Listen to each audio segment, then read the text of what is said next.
Estamos de volta, Mundial Podcast no ar, chegando mais uma vez, começando a semana, abrindo a nossa programação de Mundial e Você, mas é o Mundial Podcast.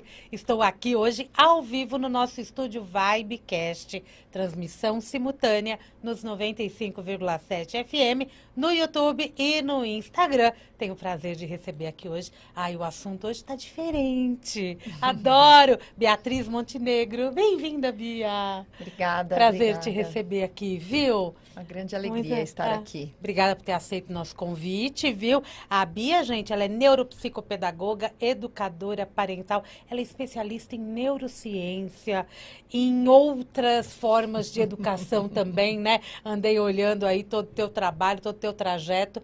Interessantíssimo, e a gente vai bater um papo aqui, né? Sim. Falar de educação é importante, né? Com certeza. Parece que a gente fala menos de educação hoje, não é? Sim, sim. Você não, né? Eu Mas não, a gente eu ia não falar ouve, isso. Né? Mas a gente acaba não ouvindo muito esse tema tão aberto na mídia, sim, principalmente, né? Acho que tem um buraco aí a ser preenchido. Uhum. Né? Bem-vinda. Como eu já disse, você está aí nos acompanhando 95,7 FM. Estamos hoje aqui no nosso estúdio Vibecast, programa diretão, sem intervalo comercial. Estou acompanhando pelo YouTube. Se você tiver alguma pergunta, é só encaminhar para a gente. Estamos aqui no nosso bate-papo. Vamos conhecer a Bia e vamos entender essa relação que ela faz da neurociência, a educação parental, tem alguns termos interessantes como educação respeitosa, e aí a gente vai percorrer esse caminho. E se você tem filhos, olha, se liga na gente, porque tem muita informação interessante vindo aí, né? Teu trabalho é todo embasado cientificamente, né, Bia? Todo. Me conta uma coisa, tua formação inicial foi pedagogia. Como que você conheceu a neurociência e qual foi o momento que você entendeu que ela ia ditar muito o caminho que você ia percorrer? Legal. Bom, vamos lá. Eu trabalhava em sala de aula, né, então como professora, e aí começou um movimento em 2010, mais ou menos, de muitos conteúdos, né, para educação falando de neurociência. Então, artigos e desenvolvimento do cérebro e as crianças, como que as crianças aprendem, isso começou a aparecer demais para mim, né, naquela época, e eu resolvi fazer neuropsicopedagogia. Então, a psicopedagogia estuda dificuldades de aprendizagem e a neuropsicopedagogia tem esse olhar para as neurociências, para o desenvolvimento dessa criança a partir daí. Então, eu fui fazer pensando na escola. Eu brinco com as famílias que eu jamais imaginei estar onde eu estou. Não é? E que bom que a gente tem, né, profissionais como você que orientam as famílias, né? Sim. E aí, da escola, eu comecei a perceber que tinham famílias, né, com muitas dificuldades ali na sala de aula. Então, eu chamava uma família para conversar, de repente, de uma dificuldade de aprendizagem da criança na matemática, para explicar. E aí a mãe falava, não, mas sabe o que que é? Ele também, nossa, é difícil de pôr no banho, é difícil de fazer lição de casa, é difícil de organizar, é difícil disso. E eu falava, gente de Deus, mas aqui é uma criança aparentemente tão organizada com material, com as coisas, né? Então, eu percebia que tinha uma lacuna entre o que eu observava na sala de aula e o que acontecia na casa daquelas crianças. Foi aí que eu fui estudar a parentalidade e entrei também para esse caminho junto com esse caminho da neurociência. E muito, sabe? Porque quando a gente pensa em parentalidade, tem uma coisa muito assim, na minha casa deu certo, sabe? A experiência de educar meu filho deu certo, então parece às vezes isso. E não. Né? Todo o estudo da parentalidade, ele está pautado na ciência, ele está pautado no desenvolvimento infantil, nas relações familiares. Então, não é um modelo a ser seguido da casa da Bia, né? Tá. Inclusive, eu comecei a estudar antes de engravidar, Eu ia antes falar de ser isso, mãe. né? Sim. Você falou aí em 2010, você comentou que teu filho está com 6. O fato de você já estava atendendo, já estava com um atendimento e fora da sala de aula quando você foi mãe? Não, quando eu fui mãe, eu já estava totalmente fora da sala de aula, porque aí eu comecei, para fazer neuropsicopedagogia, existe a clínica. Então, você precisa fazer estágio, né, na área clínica, e aí que eu fui para o consultório. E eu percebi no consultório a riqueza que tinha de atender um para um, de se aproximar dessa família, de apoiar essa família nessas situações que muitas vezes são corriqueiras, como não quer tomar banho, ou dificuldade para jantar, enfim, mas que geram um desgaste imenso na família, né? Tinham famílias que diziam, Bia, durante as férias tudo é uma tranquilidade lá em casa. Aí eu tenho horário, eu tenho rotina, não consigo, vira um estresse. Então, eu fui para o consultório para poder fazer primeiro estágio e depois eu optei, em 2013, de sair da sala de aula. Então, desde então, eu estou fora da sala de aula e somente na área clínica e de orientação. Interessante, né? Porque às vezes a gente acha que pedagogo não tem área clínica. E você está trazendo aí esse novo olhar. Quando a gente fala na parentalidade, o que eu entendo exatamente? É colocar a família em contato só com a questão de educação ou tem outras áreas também? Quando a gente está pensando em parentalidade, a gente está pensando nessas relações parentais. Então, muito na educação dessa criança, na criação dessa criança, na relação desses pais com essa criança. Mas quando a gente vai olhar para isso, que aparentemente é simples, né? É extremamente complexo, porque aí a gente tem a história do pai, a história dessa mãe, valores familiares, crenças, onde, né, eu nasci, o que eu trago da minha história que eu acredito que é importante. Dentro da neurociência, a gente vai olhar quais são os traumas. Então, o que ativa, às vezes, essa mãe ou esse pai que ele nem percebe, né? Então, tem pais, às vezes, que não suportam o choro de uma criança. Sim. Né? Não, qualquer coisa para sanar aquele choro, para acabar com aquele choro. Seja qualquer coisa, dar o que a criança quer, seja uma grande bronca para que aquilo se interrompa. Então, a parentalidade, ela vai olhar para essas relações de forma muito ampla. Então, eu tenho algumas mães que eu atendo, né? Algumas famílias, elas falam, não, parece terapia. Eu falo, parece, mas não é. Porque o nosso olhar está focado na relação. Mas nós vamos precisar voltar na história dessa mãe. Tá. Por que aquilo incomoda tanto ela? Porque sem uma explicação, fica só, né? Então eu preciso respeitar o choro. Mas quando eu vejo, eu já estou super desorganizada por conta do choro. E a parentalidade vai também para outros elementos da família? Vai para o pai, vai para os avós, para os tios ou não? Fica concentrado nos pais. O nosso foco fica muito no cuidador principal primeiro. Quem é referência daquela criança. Às vezes é uma avó, às vezes é um tio, né? Então, assim, essa primeira relação que essa criança tem com esse cuidador que é o principal, que é o que vai trazer para ela maior sensação de segurança. Tá. Porque a criança, no início da vida, ela vai ter sempre esse cuidador primário. Para depois ela poder expandir essas relações. Então, é muito natural a gente ouvir das mães assim, ai, passou o dia ótimo na casa da avó, eu cheguei para buscar, chorou, se jogou no chão, foi um caos, né? Então, tá muito nessa relação com esse cuidador primário. Nessa... não necessariamente é a mãe. Não necessariamente é a mãe biológica, sim. Né? E a criança, ela cria também, nesse período, um afeto maior por esse cuidador principal? Ele é a referência dessa criança, né? de segurança. Então, onde a criança pode expressar as suas emoções é primeiro com esse cuidador, é com esse amor que a gente chama de incondicional, né? Vai me amar de qualquer jeito. Então, esse cuidador que desenvolve esse papel na vida dessa criança é onde ela vai se permitir ultrapassar, vivenciar, caminhar pelas emoções. Então, ele é uma figura muito importante. É interessante, né? A gente vai falar bastante aqui de emoções, de trauma. Quando a gente fala de educação, a gente sempre está se referindo a numa forma ampla, educação escolar, vai. Mas a educação familiar, ela tem um papel muito importante, né? E ela que vai realmente dar os primeiros valores para a criança. É a familiar, né? Sim, sim. E a gente precisa valorizar e principalmente saber nomear essa educação. Sim, sim. Tem uma frase que eu gosto muito que diz, né? A infância é o chão que a gente pisa a vida inteira. Então, Verdade. aquilo que está na nossa história hoje, né? Está pautado na nossa infância. Então, poder olhar para isso e poder oferecer para as nossas crianças uma infância rica emocionalmente é transformador. Quais as maiores queixas que você recebe clinicamente em relação às crianças? Muita gente fala, criança mal educada, birrenta ou não quer tomar banho e tal. Como lidar com essas queixas principais? E como que se reorganiza isso na mente dessa cuidadora ou dessa mãe, desse pai? Sim. Nós temos Os estudos mostram, né, e a gente traduz isso nessa frase, que comportamento é comunicação. Então, o que eu mais recebo no consultório, quando as famílias vêm para orientação, são questões de comportamento. Então, seja o comportamento de, essa criança é opositora, tudo que eu falo é não, nada ela aceita, ou essa criança chora para tudo, né? Então, tá sempre muito conectado à questão comportamental. Tá. E comportamento é comunicação. Então, a gente sair do comportamento, porque muitas vezes a gente quer resolver aquela situação do comportamento. Então, eu quero que a criança pare de chorar. Ou eu quero que a criança só me atenda, vá tomar banho. Eu pedi para tomar banho, só atenda. Me respeite. Aparentemente é tão simples, né?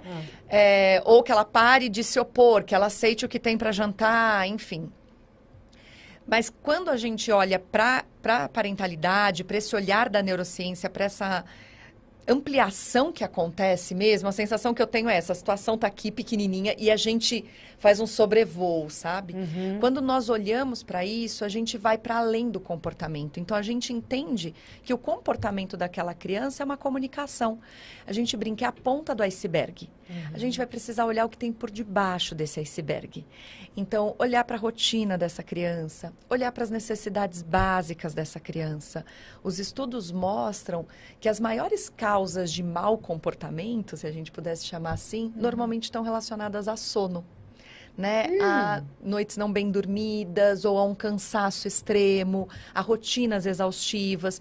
Então, se eu fico tentando resolver o comportamento, eu não olho a causa. Por isso que a gente brinca, é a pontinha desse iceberg.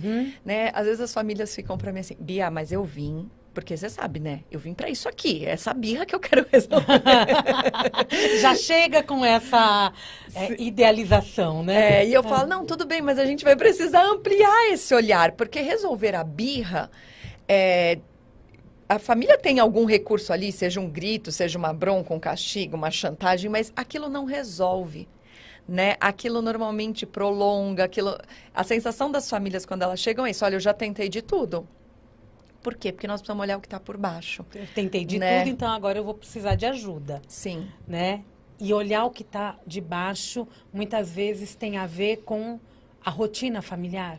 Muitas vezes tem relação com a rotina familiar, mas não num lugar de que essa família tem uma culpa por essa rotina, que eu acho que é uma coisa também que a gente busca muito na parentalidade, tirar esse lugar, sabe? Então é sua culpa que isso está acontecendo. As mães às vezes falam, então é culpa minha tudo isso? Não é culpa de ninguém. Mas se a gente pode assumir a responsabilidade, somos nós adultos, né? Se a gente pode assumir a rédea da nossa casa e dizer essa rotina não está saudável para o meu filho, somos nós. Não dá para a criança querer fazer esse tipo de transformação. Ela então, é imatura. Sim.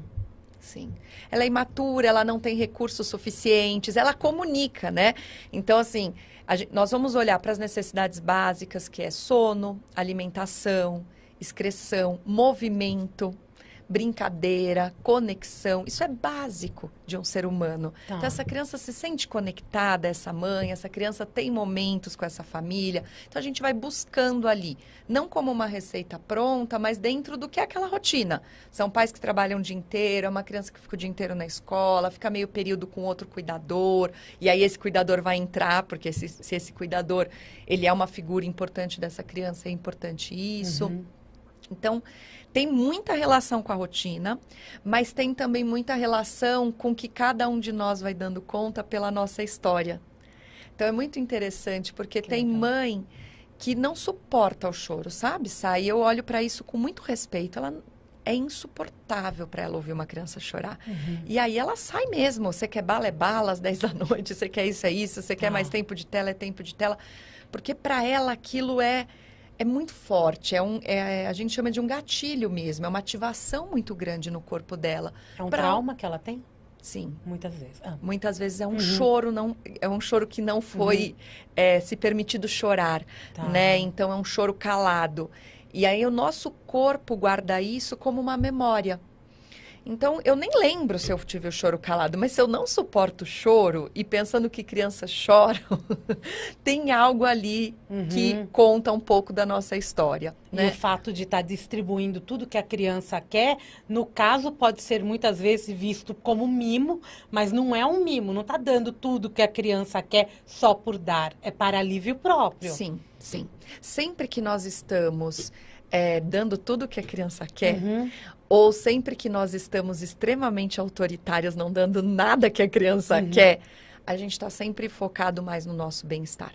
Sim. Seja ele emocional, entende? Então, assim, não pode tela, não pode isso, não pode nada, eu quero que vá dormir. Eu tô pensando que eu tô muito cansada, que eu não dou conta agora de cuidar ou de oferecer algo um pouco mais tranquilo. Ai, pode tudo, pelo amor de Deus, fica na tela, faz qualquer coisa, dorme aí a hora que dormir. Eu também tô pensando nisso. Mas não de uma forma... Às vezes as famílias ficam, mas é uma coisa egoísta. Não, mas é do que a gente está dando conta e a possibilidade de olhar para isso. Né? Dizer, não, se eu dou conta disso. Eu sempre falo para as famílias quando eles aparecem em casal, né? Tem alguém que suporta mais o choro. Então, essa pessoa vai entrar em cena. Tem alguém que suporta mais um pedido insistente. Tem alguém que lida melhor com, eu não quero fazer. Né? Então, cada um vai entrando, né? Eu sou casada e... lá em casa é isso, assim, para mim o choro é mais tranquilo de lidar do que pro Dani, né, que é meu marido. Então, quando começa muito choro, o Dani sai de cena, eu entro, mas às vezes para mim algumas coisas são bem desafiadoras, assim, sabe? Quando quer alguma coisa e porque quer agora e quer e fica, né? E você já explicou e já foi, já voltou. E aí o Dani costuma ter mais bom humor, assim, né? Então, de fazer uma brincadeira, de... Distrair. Distrair não, mas ele costuma assim, então o que você quer tal coisa? Quer dizer, eu tô tentando lembrar um exemplo prático, mas ele tem um humor que eu não tenho, sabe? E aí, o Beni costuma compreender a dinâmica e falar, é verdade, né? Então, é muito da gente poder realmente ir percebendo os nossos limites, sabe? Como pais também, né? Eu dou conta até aqui. E é um papel tão importante, né? O papel tanto de pai como de mãe. E a culpa, como você disse, acaba sobressaindo. E tá tudo certo, né? Porque esses traumas, eles existem. E se cuidar desse trauma para ele não para não invadir essa criança, é muito melhor, né? Sim. Porque ela vai se transformar num adulto mais saudável, com menos traumas. Sim. Como nós temos hoje. Sim. É legal esses exemplos, né? Porque eu acho que a gente acaba ilustrando de uma forma até diferente. As pessoas devem ficar lá assim...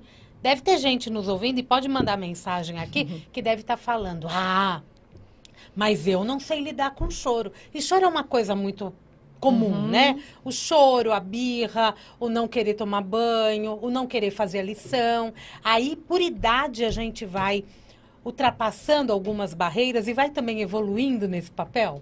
Sim, sim. Eu brinco que a gente vai se tornando pai a cada idade, né? Então, hoje eu sou uma mãe de uma criança de 6 anos. A cada ano você é uma nova mãe, Uma né? nova mãe, porque são novos desafios, né? A lição de casa vai aparecer numa certa idade, a questão é muito característico, né? Na primeira infância, em alguns momentos, essa questão com banho, e é interessante porque as mães falam, não quer entrar e depois não quer sair, né? Então, tem algumas coisas que são muito características, assim. O que eu sempre falo para as famílias, que é muito seguro, é a gente poder mostrar para a criança que a gente compreende o que ela nos traz. Porque o que a gente faz muitas vezes diante disso é querer convencer a criança de que aquilo é importante. Então, não, mas olha o banho, filho, sabe o que é? Banho é muito importante por causa da higiene, piriri, pororó. Ou, não, lição de casa é um compromisso seu com a escola. Nanana. Então, a gente vai tentando convencer a criança. E quando a criança traz essa demanda, não quero fazer a lição, não quero tomar banho, não quero comer essa comida, não quero guardar os brinquedos, não quero pôr a roupa da escola, né? Esse comportamento comunica algo que nem sempre a gente vai conseguir de cara ali traduzir, e falo isso com muita tranquilidade como mãe, nem sempre vou traduzir o comportamento do Benício, né? Mas se o nosso foco está em poder acolher e proteger emocionalmente essa criança para ela poder ultrapassar essa emoção, A gente não precisa necessariamente saber do qual motivo, mas a gente entende que tem ali uma negativa, algo que a criança não está a fim de fazer naquele momento. E se eu digo para ela, eu entendi que você não quer, né? E aí eu falo, mas sabe o que é? É que agora é hora de dormir. E a gente sempre toma banho aqui em casa antes de dormir. Eu entendi que você não quer a lição de casa. Tá cansado, bastante coisa, né, meu filho? Nossa, bastante lição mesmo hoje. E se a gente dividisse? E se a gente fizesse, né, de repente amanhã cedo? E aí tem um ponto que as famílias às vezes falam, ai, Bia, mas aí se eu jogo para de manhã e ele não cumpre? Aí eu vou conversar com ele. Lembra que ontem estava cansado e a gente combinou hoje? Hoje você também não quer? Gente, devolve para a professora. Ó, tá difícil a lição de casa aqui, né? A gente não conseguiu hoje. E aí tenta no dia seguinte. Mas esse espaço de diálogo que a gente vai construindo com os nossos filhos e nesse lugar de que eu entendo o que você me diz e que eu respeito o que você não queira, mas que existe um limite. Existe uma questão, por exemplo, de higiene. Ah, não quero escovar o dente. Eu super te entendo. Só que a gente não abre mão aqui em casa de dormir sem escovar dente, né? Esse lugar é um lugar que vai permitindo para essa criança ultrapassar essa emoção, vai dando a mensagem para ela, nossa, minha mãe tá me vendo, né? Ou esse cuidador, essa pessoa me vê. Porque a gente fica num movimento contrário, quase puxando força. Mas você tá vendo que é importante, Sá? Já conversamos ontem com você. E aí eu fico gastando um monte de verbo. A criança muitas vezes já viajou. Ela tá te ouvindo, mas ela tá em outro planeta. Em outro lugar. E aí você fala, então, vamos lá pro banho? Não. Né? E esse movimento de entender, a gente faz com adulto. Mas a gente às vezes não faz com as crianças, né? Se uma amiga liga pra gente dizendo que não tá bem, dizendo que brigou com o marido, nossa, eu entendo. Ai, difícil, né? Putz, que chato, né? A gente não fica, não, mas olha, veja só, casamento é uma coisa muito importante, você precisa manter seu casamento. É verdade, é assim mesmo. A gente primeiro acolhe, né? De dizer, entendi, nossa, que ruim, sinto muito, né? Mas veja bem, avalie, talvez você esteja nervosa, espera um pouco para tomar uma decisão. E a comunicação também, né? Sim. Como você se dirige a essa criança, vai comunicar, ela vai sentir imediatamente qual a emoção da tua voz naquele momento, né? Sim. E quando a gente está só gritando, e muitas vezes é gritando que o adulto quer resolver as questões, não vai para lugar nenhum, né? Sim. E essa compreensão, você falou, devolve para a professora, né?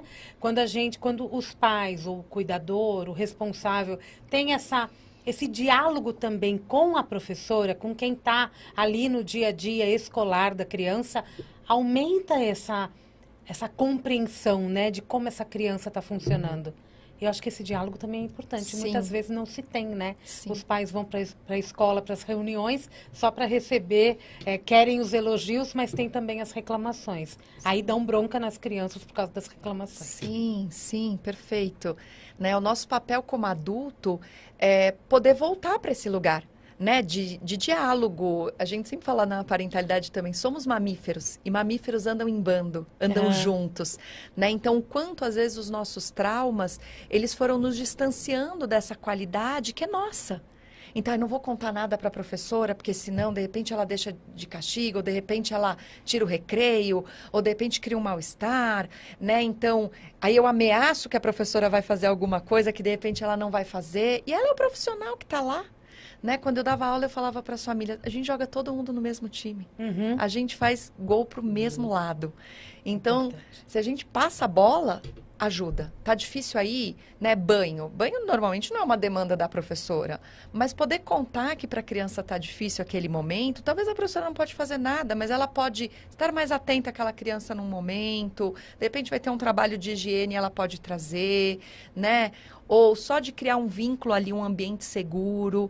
Então, quanto é importante esse papel nosso como adulto de se unir, de não ficar nesse lugar que a gente não conversa. Então, né, eu faço na minha casa. Outro dia uma mãe da escola do meu filho mandou assim, ai, gente, quando foi que a gente parou de viver em comunidade? Porque ia ser tão mais fácil nas férias se todo mundo morasse no mesmo apartamento ou num casão. Um trabalho, o outro cuida das crianças, né? As crianças também estariam juntas.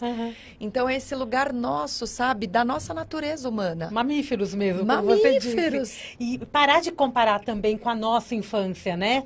a infância de hoje é uma infância diferente da que nós tivemos. Sim. Né? A liberdade de andar, a segurança, a forma de ensinar, né? Eu acho que até a pedagogia mudou, né? Olha quanto que não avançou.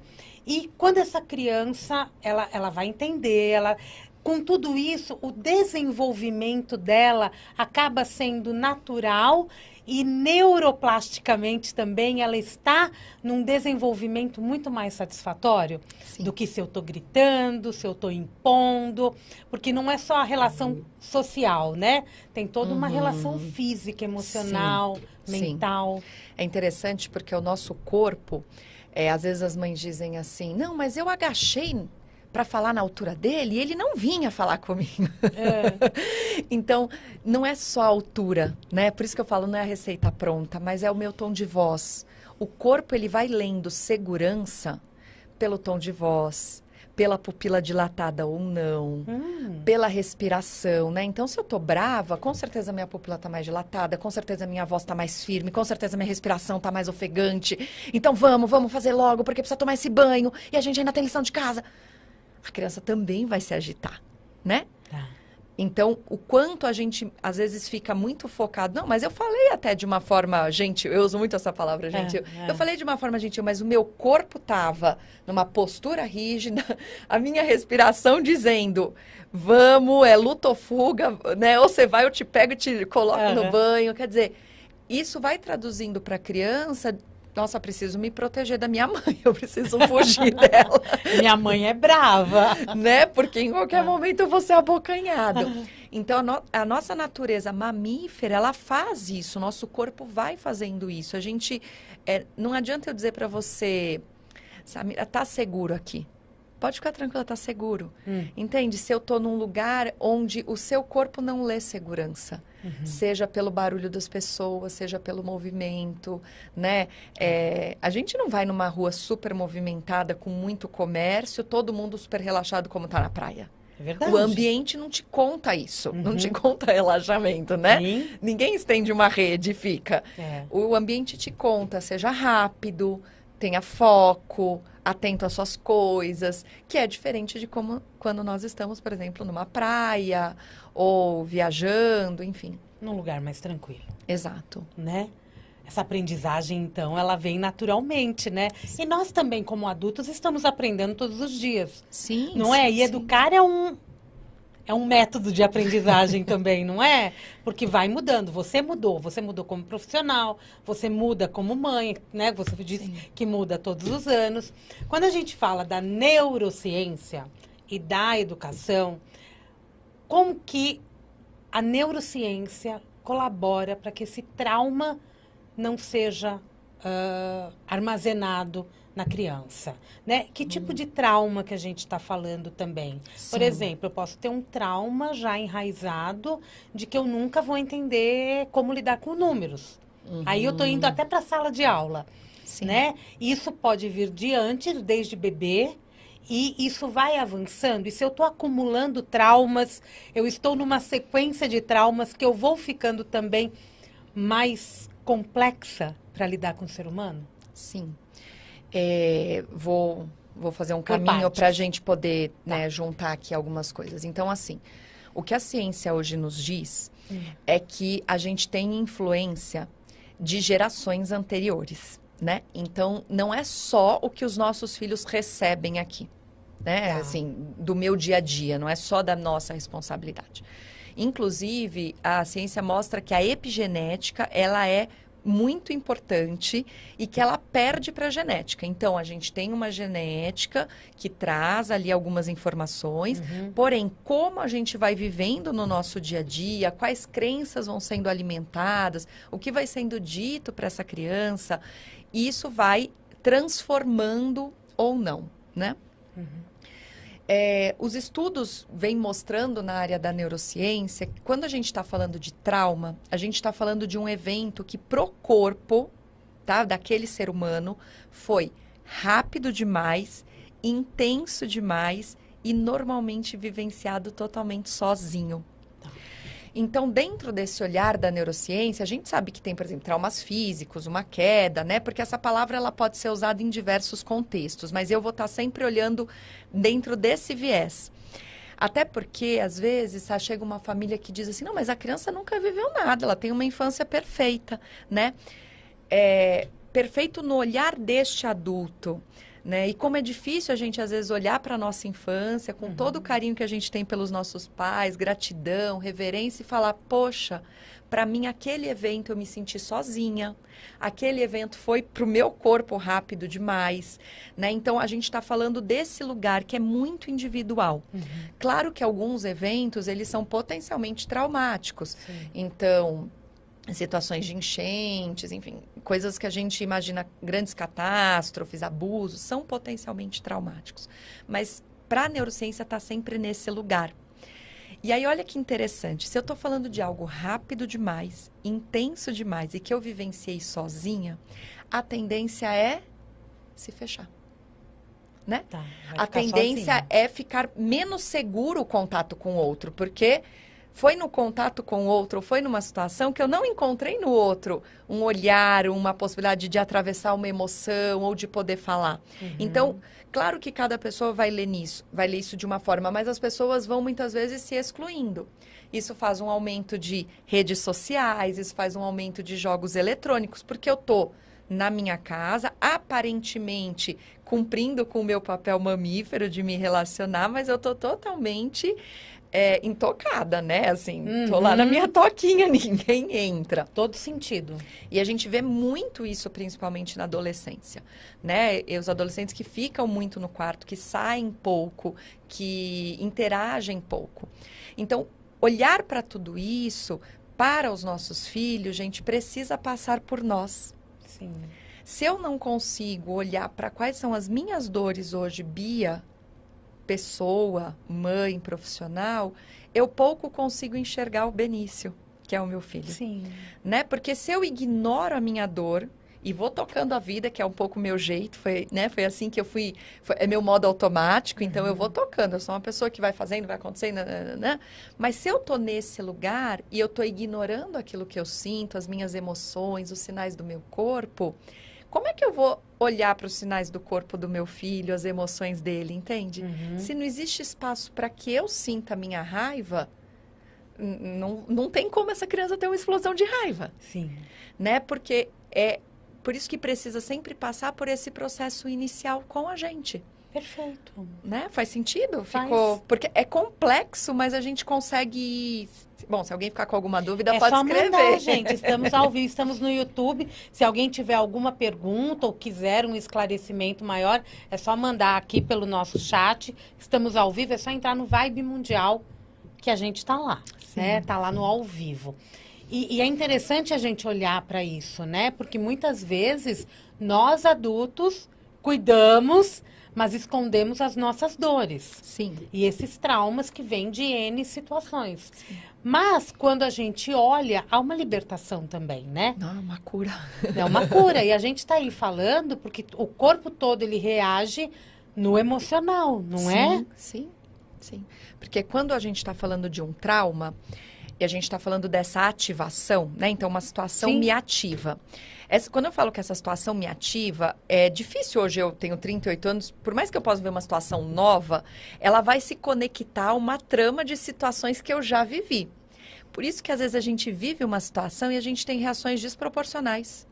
Né? Às vezes, sei lá, a criança puxou seu cabelo sem querer, estava no sofá, pôs o cotovelo, sei lá, e de repente você dá um grito, uma grande bronca naquela criança. Porque aquela situação ali, ela tem uma rede por trás. Então, quando ela vem com o impulso do corpo, ela vem com muito impulso, porque ela não vem daquela situação. Sim. Ela vem de um emaranhado. Só que os nossos filhos, eu falo que filhos são cura. Porque eles nos contam esse nosso mundo emocional com tanta tranquilidade. Então, assim, você foi escondendo, eu brinco que você pôs um monte de cadeado nessa caixa, colocou para debaixo do tapete, foi. De repente, você é mãe, e foi isso que eu senti na minha maternidade, e o Benício trouxe essa caixa com todos os cadeados abertos, num almoço de domingo em família e colocou na mesa. É mesmo? Mãe, olha aqui tudo isso que você Aham. tinha guardado, né? Então, os filhos, eles são uma potência de autoconhecimento, se a gente se entrega a isso. Porque eles vão nos contando, eles vão revelando esse nosso mundo emocional.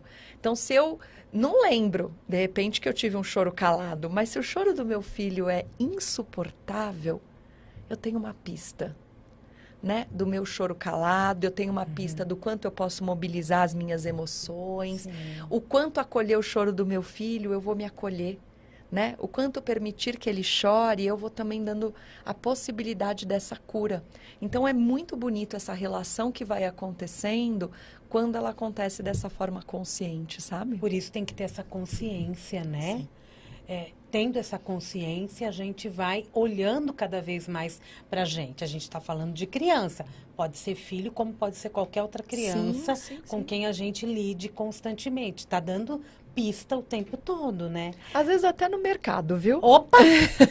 Uma criança fazendo birra no mercado e você fugindo dela, leva esse conteúdo para você, Tem um né? sinal, isso não é meu problema. Cadê? E a crítica também, né? Sim. Com a mãe, com a avó que está com aquela criança. Sim. Não é? A crítica está dando também muitos sinais do que Sim. está guardado dentro, que muitas vezes é inconsciente também. Uhum, Nem lembra, sim, né? exato. Está tão escondido que não lembra. É. O que você chama de educação respeitosa? Eu achei bonitinho que no teu Instagram tá assim: mãe, especialista em educação respeitosa e tentando não surtar igual a você. Falando com as mães, né? Sim, O que sim. é a educação respeitosa? De que forma que ela acontece? Eu acredito muito na educação respeitosa que parte dessa mãe com ela mesma, né? Então, de respeitar os seus limites, de respeitar a sua história, de respeitar da onde ela vem, de respeitar suas emoções, para que assim ela possa respeitar essa criança.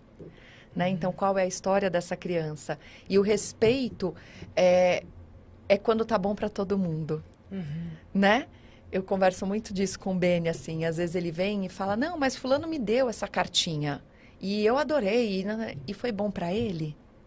Ah, não sei, mãe, porque... Então, respeito é quando é bom para todo mundo, né? Então, se de repente a outra pessoa se sentiu dando algo a mais para você numa cartinha de Pokémon, né? Que é um tema que tá rolando lá na minha casa, então a gente vai precisar destrocar, porque precisa ser bom para você, precisa ser bom para o outro. Que lindo né? isso. É esse limite, né? Tá bom para você essa data, Samira Delvir, tá bom para mim, então nós estamos respeitadas. E aí disso abre um leque, né? Porque aí nós vamos estar seguras, nós vamos estar tranquilas. Aí vem humor, vem a possibilidade da criatividade, do diálogo. E como isso é importante, né? É que muda a tela, eu bato o olho no celular. E como isso é importante para que a gente se relacione, principalmente com quem está aprendendo a se relacionar. Sim, E a sim. criança, ela está aprendendo a se relacionar. E ela leva isso para o universo infantil, né? Provavelmente, se ela aprende, ela vai também passar para os amigos, né? E a escola acaba sendo um ambiente muito importante para ele levar essas informações. Sim, sim. Não é? E o quanto tem uma coisa importante que, assim, a gente vai desrespeitar os nossos filhos. Né? A gente vai invadir limites, a gente vai ameaçar, a gente vai chantagear, porque a gente vem dessa educação. Era o que tinha, né? Uma educação que era na base da chantagem, do medo, do olhar, da fala mais grossa. Então, nós vamos fazer isso. E o quanto é importante a gente poder dizer e nomear para essa criança: eu fui desrespeitosa aqui. Eu fui violenta aqui. Porque a hora que eu reconheço a minha violência, eu dou a permissão do meu filho reconhecer a violência em outras relações. E né? evitar ser violento. E evitar ser violentado também. Também. Né? Porque ele precisa entender o que é a violência, Sim. né? A criança, ela não sabe. Às vezes, por exemplo, bullying é um assunto que você deve se deparar constantemente. Como lidar com o bullying? Como entender que está sendo violentado, que é mais fácil entender, ou que está sendo a pessoa que está violentando? Sim. É um assunto muito delicado, né? A questão do bullying, polêmica, mas ela vai dentro desse olhar, né? Então, se o meu filho é a criança que é o agressor, né? Porque o bullying agora tem essas nomenclaturas de agressor. Se o meu filho é a criança agressora, qual é o meu papel? Onde eu também agrido? Onde eu também avanço sinais? Como é que eu vou mostrar? Entendem? Aquilo que não tem nome, gente, não existe. Se não é nomeado, não existe. Olha pra dentro.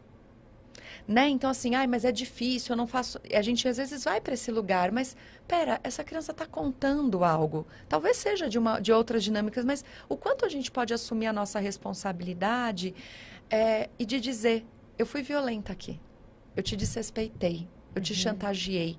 Porque aí a chance dessa criança nomear, dela reconhecer no outro e dela também saber quando ela está sendo violenta.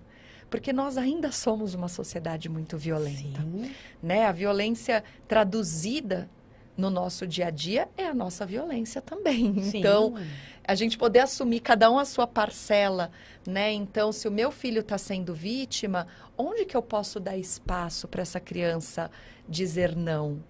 É interessante porque temos um tempinho, nem sei, estou perdida. Teve uma época em que havia uma relação entre o Benício e uma outra criança, que era uma relação de crianças pequenas, né? Não era uma relação de bullying, mas onde o Benício tinha muita dificuldade de se colocar.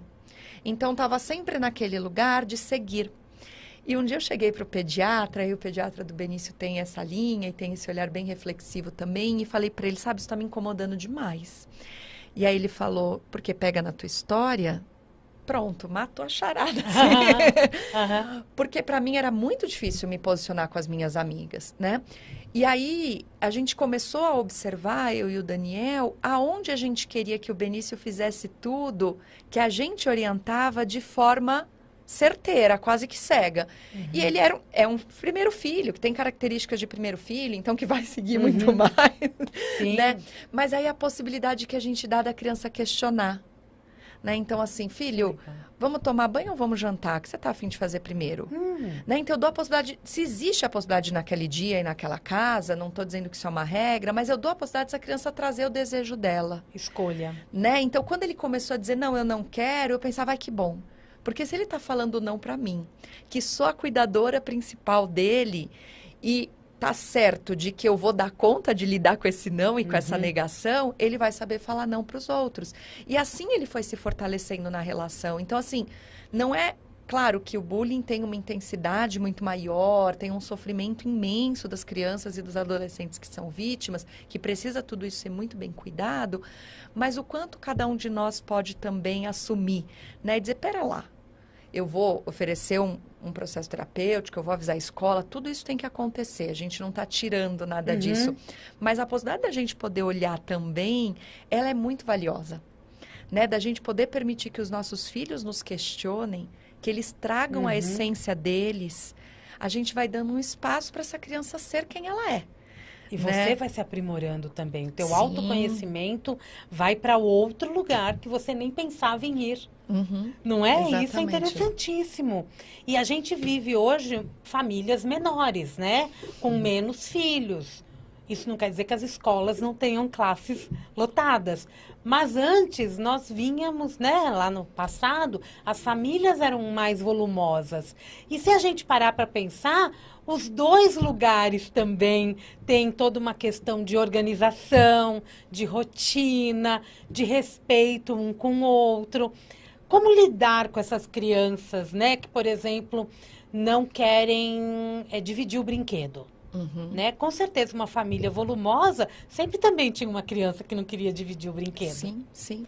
As demandas das crianças, elas acontecem em todas as casas, e são né? as mesmas, né? Independente de ser 1, 2 ou 10. Eu brinco assim, você ainda não teve uma birra no shopping ou no mercado, só sentar e aguardar, porque seu dia vai chegar. Já tá avisando, né? Porque faz parte do desenvolvimento da criança. Essa criança não tem um cérebro desenvolvido para lidar com a frustração. Gente, nem a gente sabe lidar, né? Não Como é que a gente sabe. lida com a frustração? Ou uns se fecham, outros gritam, cada um tem uma reação. Exato. Eu adoro, olha, sucrilhos com leite, É eu o- me afogo num Ah, sucrilhos com leite. Bem resolve. frustrada, resolve um monte de coisa. Resolve. Então, Viu a Bia com sucrilhos com leite? pode ter certeza que tem um campo emocional ali. Mas como é bom a gente poder reconhecer isso. Sim, e poder abrir, né, a nossa vulnerabilidade conecta, né? Sim. Então, estamos nesse lugar. Então, a comida, o vício, ela vai contando sobre isso, né? Como é que a gente vai lidando. Então, a criança não quer dividir o brinquedo. Eu sempre falo para as famílias que ninguém é obrigado a dividir. Por que isso, gente? Porque se eu pedir para a Samira emprestado a bolsa dela, a chance dela dizer não é grande, ou ficar até deslocado. Não, a gente vê um dia, sei lá, né? Você fica naquela situação. Então, assim, o brinquedo da criança, ele é um objeto de uma relação muito intensa no desenvolvimento daquela criança. E a gente, às vezes, olha para o brinquedo como, um brinquedo, tem um monte lá, né?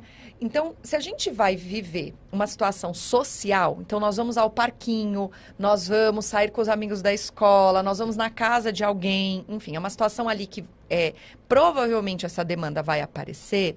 A minha orientação, isso vai acontecer provavelmente até 5, 6 anos. Depois essas crianças dividem com muito mais tranquilidade, né? Uhum. Mas porque nessa primeira infância, o objeto, o brinquedo, ele tem um papel de segurança, ele tem um papel ali de desenvolvimento muito grande, de pesquisa, né? As crianças às vezes olham uma folha com uma pesquisa ali que você fala, gente, um olhar de encantamento, né? E a gente, assim, uma folha, vamos, joga a folha aí que tá suja, né? Então, as crianças, elas têm esse outro tempo, esse outro ritmo. Então, vou viver uma situação social e meu filho é pequeno, não gosta de dividir. Olha, a gente vai na casa do fulano, a gente vai no parquinho. Você vai levar esse, você não vai dividir? Vamos levar esse para dividir? Né?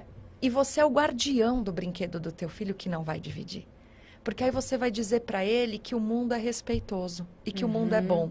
E que se chegar uma criança para pegar esse brinquedo, porque ele largou e foi, sei lá, no balanço, você vai dizer, olha, nós vamos perguntar para ele.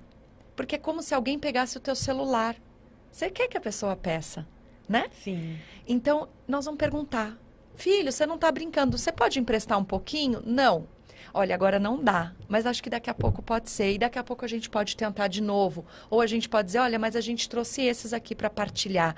E essa criança vai entendendo que ela merece respeito. Né? Que é bom para ela, é bom para o outro. Claro que talvez vai falar, não é bom para o outro queria o brinquedo, né? Mas aí ele vai entendendo que não é bom para ele, mas eu posso ajudá-lo numa possibilidade. Você não trouxe? Será que tem alguma outra criança aqui que pode te emprestar?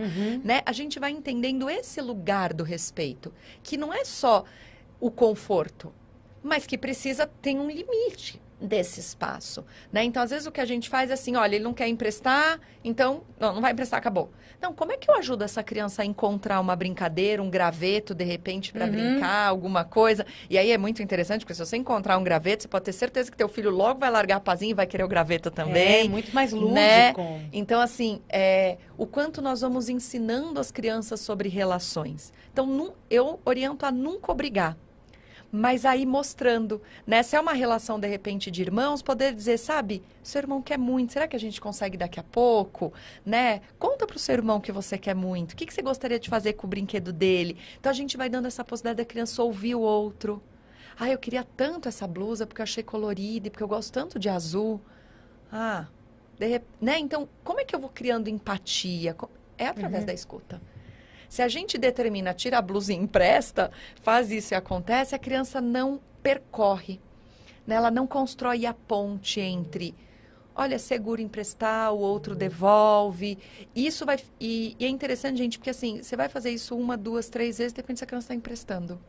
Porque ela percebeu que as relações são seguras, que ninguém vai sair pegando nada, que nada some, né? Até porque tem ali um cuidador primário que vai cuidar, vai validar, vai respeitar. É interessante isso, né? Porque tira ele também desse individualismo, né? Tem um momento que ele vai compartilhar. A gente compartilha tantas coisas, né? Sim. Mas tem elementos que a gente não quer compartilhar. E o quanto que você está trazendo aqui, a importância do diálogo, né? A comunicação, o falar e o escutar, o ensinar a ouvir e ensinar a falar, né? Vamos lidar com os sentimentos, vamos lidar com as sensações que você está tendo aí agora. O quanto que isso é importante, né? E a gente está aí falando também de neurociência. Sim.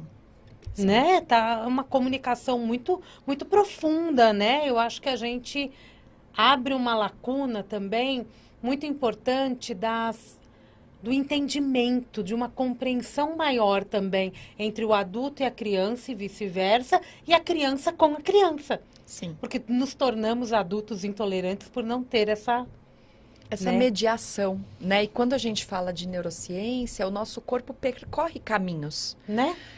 O certo é a gente ser ativado e desativar. A gente vai viver isso o dia todo, uma situação, né? Eu tive uma situação hoje, um contratempo, volto, tô segura de novo. Então, quanto a gente ajuda os nossos filhos a mobilizar, a não ficar num lugar só, né? A gente não vai estar seguro o tempo inteiro, mas a gente também não pode estar desesperado, luta, fuga, correndo o tempo inteiro, no simpático, né? Coração acelerado, nossa, eu tô pronta para fugir.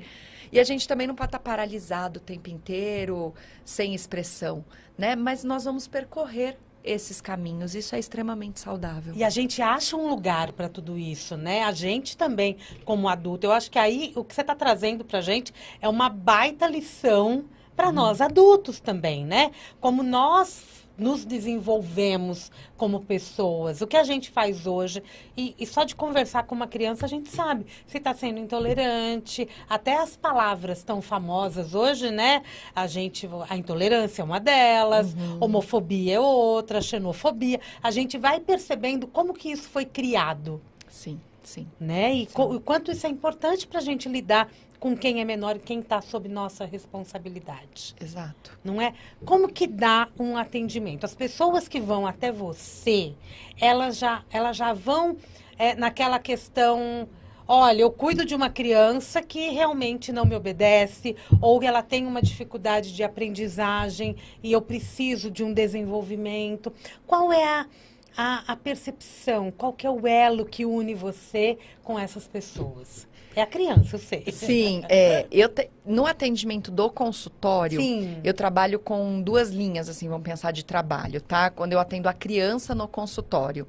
Então, eu atendo dentro da psicopedagogia, que aí são crianças com dificuldades de aprendizagem, e algumas com algum laudo, uma dislexia, um TDAH, uma criança está dentro do espectro. Então, para trabalhar habilidades cognitivas para o desenvolvimento dessa criança.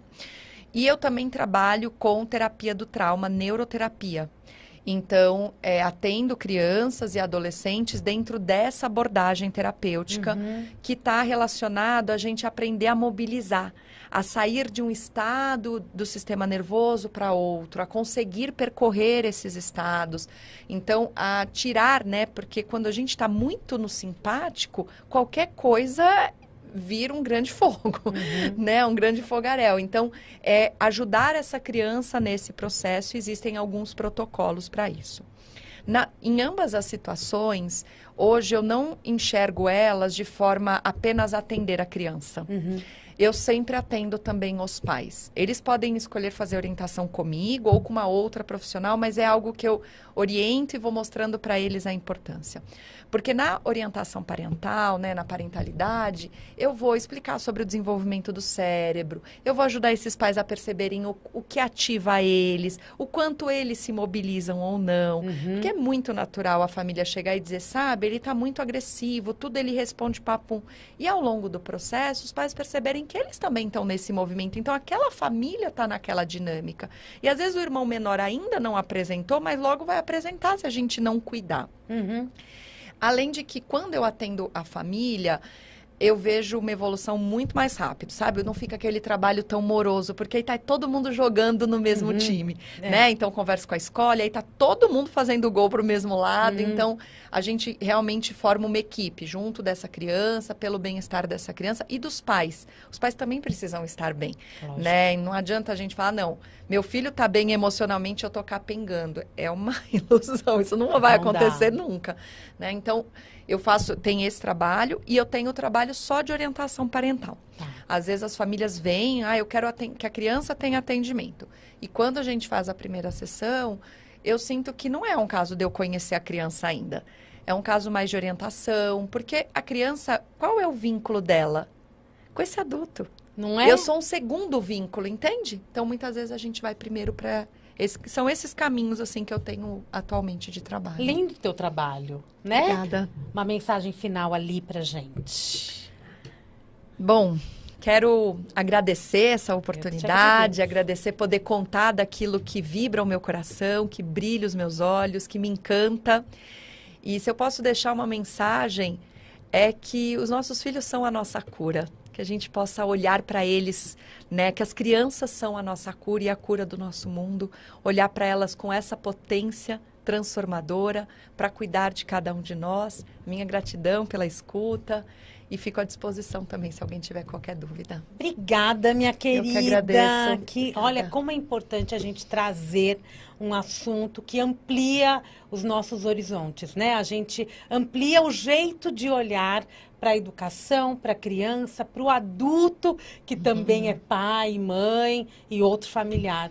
E lindo o teu trabalho, viu? Obrigada. Prossiga. Então, a Beatriz Montenegro, gente, ela é neuropsicopedagoga, educadora parental e ela já escreveu um livro. Ela foi coordenadora do livro Soft Skills Teens e Kids. Tá aí, você encontra aí nas livrarias, no e-commerce de fácil acesso. E logo, logo a gente quer o teu livro. Tá. Maravilhosa. Gente, obrigada, viu, Bia? Sucesso para você, viu? Muito obrigada. Beijo pro Benício, a criança que Tá acompanha, bom. que traz muitos insights Com pra nossa certeza. entrevista. Com certeza. Gente, o Mundial Podcast vai ficando por aqui. Eu volto, daqui a pouco tem o Jornal da Boa Notícia e amanhã às 16h30 tem Mundial e você. Um grande beijo, até lá.